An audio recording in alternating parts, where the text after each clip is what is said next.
All right, so we're right on two. All right, Sally, if you want to go ahead and kick it off, and we'll get started. Sure. So I'm Sally Davis. I'm the Director of Corporate Events here at the FRLA. I want to thank John and his team for being here today. Unfortunately, this is an issue that is affecting more and more of our members. So we are super excited here at FRLA to have this partnership and be able to bring all of this knowledge and these benefits to our members who are at risk of a lawsuit here. We have this webinar today. We have another one coming up on, John, the date just got away from me. I believe March 28th is our next one. March 28th, thank you. So definitely sign up for that one. We'll have more emails and social media going out about it. And if there's any other webinars that you guys are interested in seeing, feel free to chat them over, and would love to keep posting more of these. So with that, I'm going to turn it back over to you, John, to introduce your team and take it away. Okay, very good. I appreciate that, Sally. Let's see here. And Sally, I'm going to try to mute you. There you go. Okay. Okay, everybody. Again, my name is John Guidroz, and I'm the Chief Revenue Officer at DigiPro. And DigiPro is a development company, web development company. It's been around for 8 years. And at the end of the day, about a year or two ago, we came into this accessibility world where we were finding issues. We do build websites for municipalities, airports, large businesses, small businesses, restaurants. I could go down, but the ADA issue became something we kept seeing. There was never a quick fix for it, and there was never a perfectly clear answer in the courts about it. So we tried to build some solutions to help it out. We actually do have a legally blind person that does work for our company. She does nothing but browse the internet, check sites, review things that we're building. And I can tell you that it's an issue that, not being a person that has no disability, I can tell you it's something that you don't understand until you actually see somebody that is completely blind navigate the internet. It makes you look at everything completely different. So today what I'm going to go through is, it's going to be a lot of education around the ADA issue. We're going to go into a couple facts, kind of define why that issue is what it is today, to kind of give you a better understanding. We do have some call to actions at the very end to help you out when we're done. At the end of the day, hopefully it just brings up some education points when we're done. If there's something I didn't cover and you have further questions, please reach out to us. We're here as a partner of the FRLA to provide resources for you. So first, we're going to go through a quick quiz, do some ADA trivia. Does everybody know what the ADA acronym stands for? So again, we have a chat box in here. We want this to be interactive. If you can, just pop in there what is your understanding of the ADA acronym?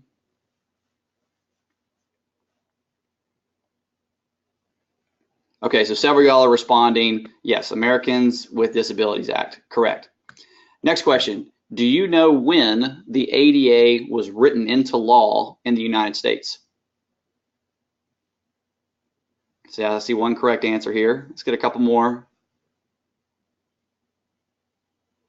So I've got some varying answers. I've got 1970s, I've got late 1990s, I've got 1990, and actually the correct answer is 1990. So in 1990, the ADA was put into place to prohibit places of public accommodation, so like restaurants and hotels, from discriminating against individuals with disabilities. Now, the reason I bring up the date is because 1990 was a very different time than it is today. Let me give you a couple examples. Looking back at 1990, the San Francisco 49ers won the Super Bowl. That's the year Joe Montana was named Sports Illustrated Man of the Year. Next, MC Hammer came out with his huge hit, You Can't Touch This. The stock market finished at $2,600 that year. And lastly, this is how most of you interacted with the internet. So the reason that's important to understand is in 1990, the federal government did not, or the Department of Justice did not clearly define how websites were interacting with accessibility. So here we are today in 2018, and we're dealing with an issue that was not clearly, how could we understand it back there in 1990? And we were hoping that this would be cleared up. There was some legislation that was up in Washington that we were hoping that was going to get pushed to help clarify some of the ADA rulemaking. Unfortunately, this article right here was sent out December 22nd of 17, just the end of last year. Everything was thrown out the window. The Department of Justice has made no further push or guidelines on this. So here we are. It's a little bit of the Wild West when it comes to the court systems and dealing with web accessibility. Now, what we're doing currently and what most web builders who build for accessibility use is something called WCAG version 2.0 level AA. Now, non-technical, it's website contact accessibility guidelines. And those are guidelines. They have, I think, over 400 parameters now that help you build a website for accessibility. Last question on the trivia, and we're going to get into some more content here, is has your business or a friend's business been sued under ADA law? Not just web ADA, I'm talking any kind of ADA, wheelchair, ramps, handlebars, websites, anything. I'm just I'm more curious from a show of people here on the webinars, how people have dealt with this in the past, and if you have dealt, okay, so I've got not enough parking. We do have a web ADA issue. Okay, so y'all have, if you've ever dealt with ADA law, it's extremely difficult. And what it used to be is they would show up and they would actually take a tape measure out and they would measure throughout your business. Web ADA provides a completely different set of an opportunity for an attorney that is doing drive-bys. And what I mean by this is they don't even have to drive by. They can sit at a computer, they can look at your website, and they can tell you immediately if you're in compliance or non-compliance. So remember I mentioned like the wheelchair ramps and handlebars. You have to understand that in web ADA, you have a little different defining the physical property. This has been the big nexus between getting a suit on this stuff, is you have a physical property and it's how the impaired person interacts with your business. So in this case, you have a website, and that website contains menus, contact infos, maybe specials, if you have multiple locations, hours of operation.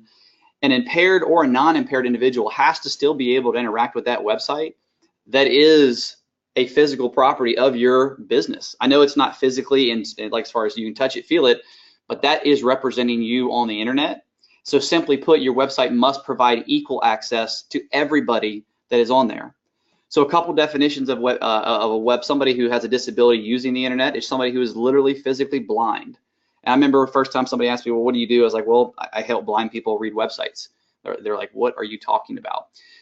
A blind person can interact with the internet, and the way they do that is through screen readers. And we'll talk about that here in a future slide. The next type is a visually impaired person. This is somebody, and it could be color blindness. It could be a little bit of loss of sight. It could be a contrast issue. It could just be you have to have bigger text to be able to read it. And then the last piece is loss of hearing. And where loss of hearing becomes a big issue is we have a lot of multimedia websites now that have a lot of video. If that video doesn't have proper closed captioning and it's giving you information about the business, the person who has no hearing can't understand what that video means to them as it relates to your business. So the result of all this, again, if somebody's on there, they look at these features of your site, if it's non-accessible, you could get a lawsuit about it.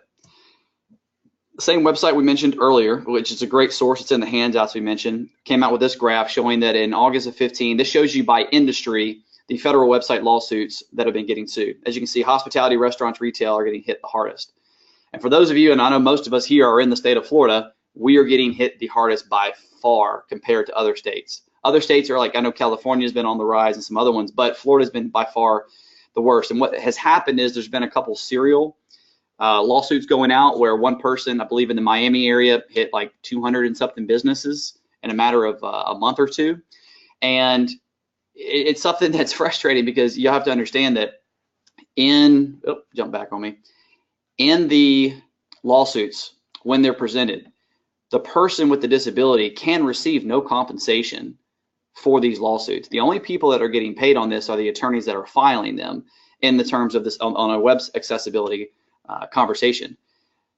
Those settlements, I mean, you're paying for time and costs and everything for the attorney side, can range from, we've seen them at $5,000, we've seen them up to $15,000. It all depends on what the current scope of that lawsuit is stating. So it would have been really nice had this new rulemaking gone through, because we would have had further communication on if you do not have an accessible website, things that you have, maybe we were trying to, we've been working with FRLA to try to get some lobbying done in Florida, that if you have a website and you're served a lawsuit or a summons, you would have a time frame that you could fix it for the individual before going straight into a lawsuit. What we're seeing is some people were settling out of court, so it never actually got reported. Others tried to go to court, and honestly, they lost. we're going to look at what a lawsuit says, and I think this will help. We get these sent to us all the time because our company, while we have a tool that helps the ADA issue, we are a web technology firm, and we help people bring in the site. We look at the issues need to be done, and if we can't help them, we have to build them a completely new site based on how good or bad their website currently is. So let's take a minute and let's look at this lawsuit. We recently were given this one. I think this one came in about 2 months ago. Company down in South Florida. So the first introduction, it says the plaintiff brings this action against the defendant and asserts that his website is non-accessible to a blind and visually impaired consumer. This is a violation of the Title III of the ADA Act. So next one in section 14, it says the blind individuals may access their website using a keyword conjunction with a screen reader. So remember we talked about screen reader software. So if you're legally blind, you have software that actually reads the text back to you. And again, we have somebody here in our office. She is legally blind. She uses this software, and it's actually quite amazing the way she navigates through. But the only way a website works properly for her if it's tagged properly and set up properly, and we'll talk about some of those guidelines later. But before I jump off, you mentioned, remember I said earlier the WCAG guidelines. In the lawsuits that we see, these are mentioned time and time and time again. And right now, the W3C, the organization that publishes these, this has kind of been the standard that we've been following and that most web firms that build for accessibility do follow as well. So there's two big screen reader softwares out there. One is built for a Windows-based or PC, and the other one's built for Mac. These actually, again, they go in and it reads the text off, it finds the links in the page, and it helps the people navigate the site that have that visual impairment. So this is the next section. This went down to 19 and 20. Again, in this one it states the barriers of the website have caused denial of the planet's full and equal access multiple times in the past. It goes in, this further section talks about these are the actual barriers the website's included. So if somebody asks me, what do I need to do to fix it without reading all the 400 points of the WCAG 2.0, here it is in plain simple language. First, the text equivalent for every non-text element is not provided. So what that means is if you have an image on your website that is not defined, does not have a proper tag on what that image is, you're considered non-accessible. If you have web pages, so let's go down here to E, that do not have titles and describe the topic or the purpose of that page of your website, you're non-accessible. Again, go down to images on the website that are not explained to the user with use of a screen reader software. So these are all a couple little points here. In the last section of it, it says basically in summary, this is in the summary section, is the user has been denied full and equal access to the defendant's website because of her disability. This lawsuit particularly gave the person, I believe, 60 days to find a firm and to do remediation and to fix it and to give them the ability to have them interact. This is a standard one. We get several of them, but this is just to give you an example that these things are real. These are the things they're being sued for. And in further, just giving you more ideas here, these are people who have also been sued under Title III of ADA. Some of the top two rows you probably recognize. Those, if you look them up, some severe court cases. I know Winn-Dixie's was really popular in the state of Florida. It did go to federal court, and Winn-Dixie lost. I don't have time in this webinar to go through each case by case and determine what the outrulings are. You can look them up. But I did mention these three businesses here at the bottom. They're Florida-based businesses, small businesses working. And like I know for Miami Grill, for example, they were sued 3 times. They settled 3 times out of court until their plan was never put in place to actually fix some of the remediation issues, and they kept getting sued over and over again until we were able to put in our solution for them. So big or small, this has no barriers of entry for businesses. If you have a website for your business and you're non-compliant, you're open or subject to one of these lawsuits going forward. So what I want to do now is I want to talk about those web standards. We keep mentioning WCAG. I want to look at some actual code to show you some differences and review some of the options coming out of this. Now, if any of you on this call build websites for, let's see, so somebody here just said that they got hit by the same guy that Winn-Dixie got sued by. So I mean, yes, there are people that as we're seeing the names come in on the websites, I will say that we do see reoccurring names from time to time. So I mentioned before, if you do have a web firm and you build websites for people or you manage websites for people, we want to work with you too. There's guidelines and there's things here that you have to service your clients, and we're going to mention that at the end. So as I go through these things, I want to make sure that we are not the end all be all. There is plenty of solutions. we want to be here to help educate, and obviously we'll happy to help you, but we do want to partner with people who are having these same concerns with their client base. So looking at those WCAG guidelines, I'm going to give you a real life example of just one element. It's a big one for restaurants, going to be the example that kind of broke, and this company has hired us. We're building them a new website. This is a Casino Beach Bar and Grill. They're located on Pensacola Beach here in Florida. And if anybody's been to Pensacola, give me a number 1. I'm just curious here, because we're in Florida. We're up here in the Panhandle. So if you've been up here to Pensacola, give me number 1. You may. Okay, I've got several of you are saying yes. Very good. This company here had a website. It looks great. The layout is awesome. It's honestly a great looking website. There was just a couple major flaws in it that left them open to a liability. So if I look at the code here, this is how Google sees your website. This is how ScreenReader sees your website. I've highlighted the code here, and I'll get my little pointer out just to help. So this code down here is actually the code for their menu. And if you click on that, first off, the alt tag there is no alt tag. It does not describe what that image is. And the second issue, it's an image. It's a flat image. So I'm actually going to jump out of here real quick. I'm going to pull up. So this is the website I just mentioned to you about. Notice if I scroll over this, how it highlights lunch and dinner, because that's readable text the way the code's built. If I go further, it jumps over the entire menu, because if you right click here, this is actually an image. So if I right click and open image in new tab, so this is their menu. A screen reader cannot read this information. It's an image that has no alt tag. Even if it said menu, the screen reader couldn't read that back to a person trying to look at it.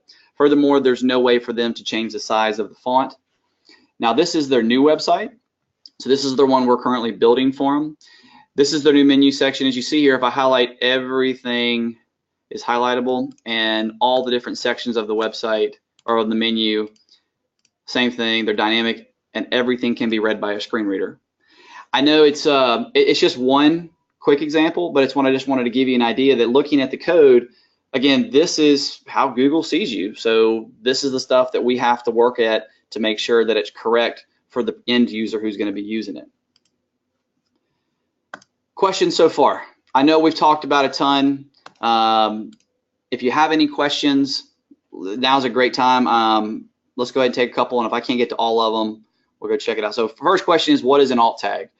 So an alt tag is going to be, it references the link, and it's going to be a way that it's going to describe what the description of that link is. And same thing, if you have an image, an alt tag would describe what the image is. There's a couple of different ways you can display that in your code, but that's going to give the screener the ability to actually identify and have an idea to read what it is. Oh, great question. Okay, what if you use a company like Shopify and you have no control over the code? All right, so this was one that came up to us, gosh, this is probably about 2 months ago. We had a company that was using an online ordering service. The online ordering service was non-compliant and was iframed into, an iframe would be embedded into the person's website. So it lived within the site even though it was pulling from other data. The lawsuit they were issued stated that even the third-party apps that are displayed within the website must become compliant.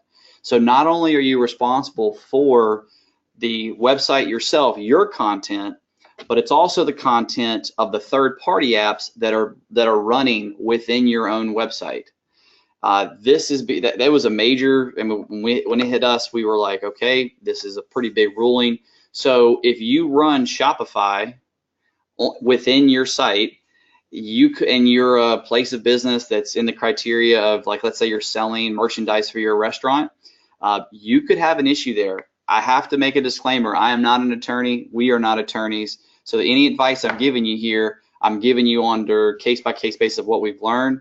You really need to talk to an attorney about that and make sure that you have a good accessibility statement.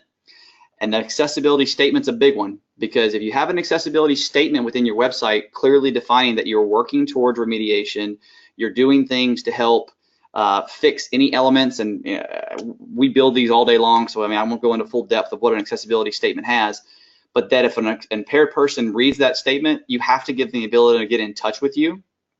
And that way, if they get in touch with you and they let you know about it, you can work to fix it. So in going about the third-party apps, yes, those apps need to be compliant as well. Okay, so somebody said you can add alt tags to PDFs as well. Yes, you can. The problem is if the PDF is not fully searchable, the screen reader will not be able to read it for the person using the screen reader software. What if you point to other websites that are not ADA compliant? Are you compliant? So if you are pointing off your website going somewhere else, it's off your domain, typically off your server, then that is somebody else's property. If you're linking now, if you're an industry and you have one big set of acreage and you have several different businesses and you own those businesses, then it's still within your wheelhouse. But yeah, if you link it off, that's somebody else's property. It's like somebody else's business altogether. So somebody said we have streaming video on our site. Since we do not own or originate that content, do we need to remove it to be compliant since it does not have closed captionings? My advice would be yes, you would need to use it, or you would need to find the ability to get closed captioning put in it. Some really, really good questions, y'all. So one says, if I get a summons, what do I do?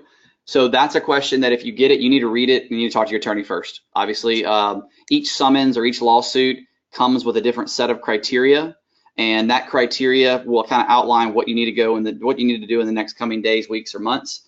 We've seen some that have asked for remediation within 60 days.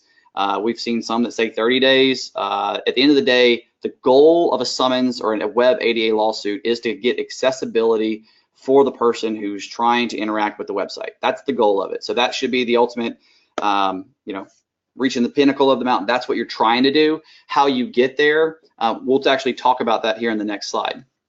So let's say you do get a summons, you have to do something else. I'm going to provide you with 3 options today. The first option is you can install an ADOT Pro product into your website, and we'll talk about that in a second. The second one, you can build a new website. If you got an old website, outdated technology, I would recommend getting with your web firm, or you can use our DigiPass platform. So as 8 years in development, we have built a platform that is built for accessibility. We run several different enterprise businesses off of it. We also run the local restaurant right down the road from us. DigiPass is a platform that has 14 modules that are built into it. So email marketing, social media, we have online ordering. It's all built for accessibility, and that platform, we've worked out a deal with FRLA that if you don't love your website and you're looking for a new one, that's a great option. If you already have a good website, you're just looking to fix some of the things you already have. Normally, it's about $45 a page. You can hire a programmer. Odesk or freelancer.com are 2 places you could go. You just got to make sure that everything you're doing has WCAG guidelines all put in there with good accessibility statements, because you could fix something today and update it 2 weeks from now. When you update it, you could have done something that was kind of like, oops, and you just made the accessibility issue become a problem again. You need to make sure that accessibility statement clearly states that, hey, your website does change, it does move, here's everything you're trying to do, and have an ability for the person to get in touch with you. So let's talk a little about ADOT, because the product itself is still somewhat fairly new. We've been in business about around a year with this service. So what ADOT has done is honestly, our CEO was having a hard time. Somebody come to us and they needed like a $10,000 rebuild, for example, of their website that they spent all this money on. We were trying to find a quick, simpler solution. In the state of Florida, if you enter into remediation, you have up to 10 years to become fully compliant. So we were trying to build a bridge that was able to get somebody off the radar for a lawsuit and get them down the road with an accessibility option while offering the true accessibility option for the person needing to use it. So what ADOT is, I'm gonna give you a real life example. Taco Agave had a beautiful website. They just built it, but the compliance of ADA, I believe it was somebody that they knew, or I forgot how they were tied, but they were very aware of the ADA law. Didn't want to rebuild the website from scratch. So what we did is we installed an ADOT website on theirs. So down at the very bottom in the footer, you see here it says view accessible site. Click here for our accessibility compliant site. So the image is tagged and the text is down there so the screen reader can use it. Same thing, we can add code to the top header code of your website that when somebody comes in, they can find that as soon as they find it as an accessible version of what your current website is. So when you click on that button, it pulls up something that looks like this here on the right. So this is an accessible version of their website. Same content, built for good contrast. This thing on the left side is a visual aid tool. So remember we mentioned you have people who are visually blind that cannot see your site at all. They need to use a screen reader. Then you have people who are visually impaired. The visually impaired people, they can actually take this visual aid tool, increase your font size, decrease it. They can change the background colors. They can highlight links, and there's built-in accessibility statement. So to go through some of the features of this ADOT product, one, it's got a built-in screen reader. Two, it has the visual aid tool already built into every site we build. Three, it's got an accessibility statement that we customize for your place of business. And last, we have a compliant format that can be read by any screen reader. It's easy, it's set up for all the different guidelines. So how it works is we come in, we take your content, we scan your site, and we pull their content into our builder. ADOT Pro is built on a SaaS, so a software as a service platform. So anybody that's using it can actually log in and change it themselves, or we can do it for them. After you've scanned everything in, we take it and we build out and we customize the content so an impaired person can actually engage with your business, whether it be a menu. If you're a hotel, they can actually, we can set up your rooms on there, the different room features you have. Next is we actually publish and we then protect it. And when I say by protect, you have the ability to go in and change this anytime that you're on, you change something. So if you open a new store, change your hours of operation, get a new phone number, have a new special, you can go in and adjust this anytime you want. It's like logging in the back end, and then you just adjust the text as needed. So again, we mentioned three solutions. One is that ADOT Pro, which I just showed to you. Normally that's $30 a month. If you're an FRLA member, you do get 33% off that bill. If you have a website that you're not happy with and you're gonna rebuild it, you can take one, you can, again, call any web firm, make sure it's WCAG, or you can contact us about getting you built on our DigiPass platform. And just so y'all understand, DigiPass stands for Platform as a Service. The entire platform is set up to be a service-oriented. You log in, you control the modules, we just build it on top of it. And last but not least, you could go in and hire a programmer to fix your current website you already have, just to kind of make the tweaks you might need. So I'm kind of towards the end here. I know we've covered a lot. If you have any other questions, I'll kind of open it up right now. If you don't want to ask any questions publicly, this is my personal email address. You're welcome to email me afterwards. We can have a conversation. If you've received a summons or dealing with something in, you're looking for remediation, let us know. But hopefully this was informative. If you got something positive or learned something on this webinar, can I get a number 2 in the chat box? All right, lots of 2s coming in. Good deal. Well, hey, mission accomplished. I really appreciate y'all coming in and listening to this. I'll leave it open for questions for about another minute or 2, and I'm gonna let Sally jump here in a second. We'll talk about the next webinar. But at the end of the day, what we're trying to get out here is there is a way to build an accessible internet for people who have a disability. And at the end of the day, we want to protect business owners. The business owners out there that are running, especially restaurant and hotels in the sense of the FRLA, you're busy, you got a million things to deal with. This is one more thing that we're trying to make really, really easy and fix the solution, but fix it before it becomes a problem down the road. I don't see any additional questions here. Oh, here, I got one. If I am a franchise or I have multiple brands, okay, great question, and we'll finish up on this one and I'll bring Sally in. If you are a franchise, and that franchise has one website, that franchise is going to be named on the website. Kind of like a look at Winn-Dixie. Winn-Dixie is a franchise. They had a site for just one Florida store. The lawsuit went all the way back up to corporate.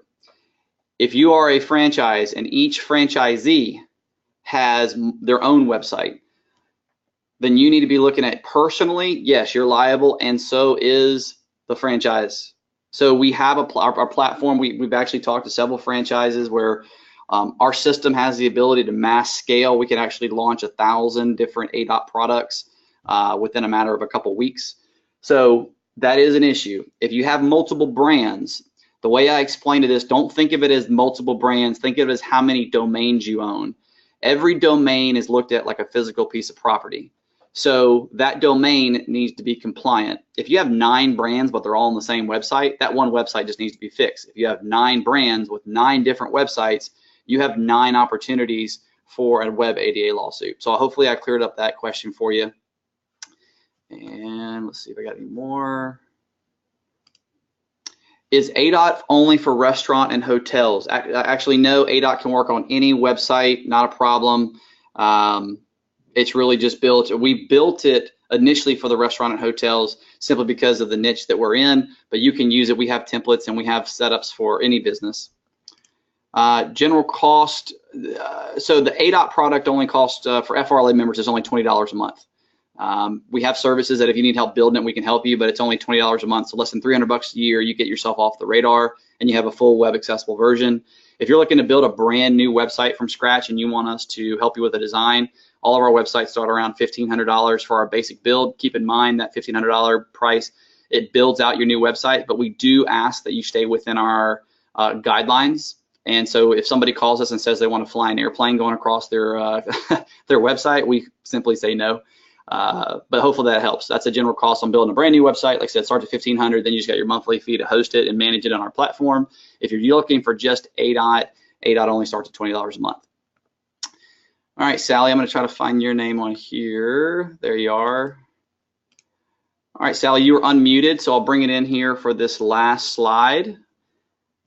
And if you have any other statements or anything, go right ahead. I just want to say thank you. I think that was an excellent job describing all of that. I want to emphasize how many questions we get about this on a weekly, daily basis. So definitely share this information with your friends, spread the word. You just showed us what an easy fix it can be in rebuilding things. So thank you. Yeah, no problem. So we mentioned earlier, if you would like a copy of the webinar or if you would like some more content around the topic, you're welcome to email me or Sally. The next webinar is March 28th, and that webinar, I will say, we're going to focus more on, I'm actually going to bring Stephanie. Stephanie works here for us at DigiPro. She is legally blind. She said she's going to join us on the webinar, and I'm going to try to see if we can actually get her to show the people attending how she views the internet, how she actually works it, just to give everybody an idea. And we're going to go a little bit more in depth on the topic. So if you can make it, I highly recommend you join us for that one as well. Last but not least, I did mention we would be giving away some free scans. So if you joined us and you're not an FRLA member, this does not apply to you, but if you are an FRLA member, we will go in. We have a scan tool that we can actually scan your website and give you a quick assessment, just showing you some areas of concern. You can take that, you can give it to a programmer, your web person, they can work on it, but it kind of gives you a quick snapshot. So if you follow that URL that you see at the bottom, adotpro.net/ADA-free-scan, you can fill out your information, and I'll have one of my team members reach out to you and help you out. So with that, we did it at 2:32, 32 minutes. Well done, everybody. We got it done. I hope this was informative. Have a great afternoon, and hopefully we'll see you in our webinar in the future. Thank you. All right, everybody. Bye-bye. Bye-bye.